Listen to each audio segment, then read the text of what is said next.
আমরা ছোট্ট করে আর্টটা আমরা লিখলাম। কিন্তু আমাদের সবসময় মনে রাখতে হবে যে আমরা যখন ড্রয়িং করব তখন যে কোনো কিছুর বড় করে ড্রয়িং করবো, তাহলে কী হবে, আমাদের আঁকানোটা সুন্দর হবে। তাহলে এখানে একটা বড় করে যদি আমি এইভাবে একটু আর্টটা লিখে নিলাম।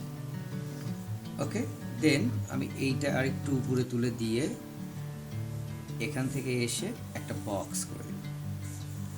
ঠিক আছে, তারপর আবার এইখান থেকে আরেকটা বক্স এই পেছনে একটু এরকম করে আমি এইখানে লাগাই দিলাম। ওকে, এখন দেখো এই যে আর্টটা একটু নিচে থেকে আমি এরকম একটা ভি দিব, দিয়ে এইভাবে এসে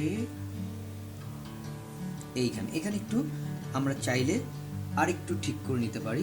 হাতির সুরটা সামনের দিকে একটু চিকন থাকে,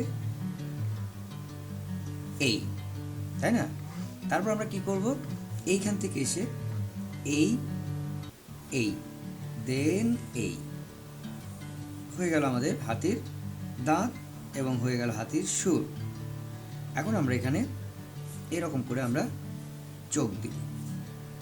ওকে, তারপর দেখো হাতির কান এই এই এই এই, তারপর পেছনে আরেকটা কান এই। এখন আমরা এই যে ভেতরের এগুলো মুছে দিব।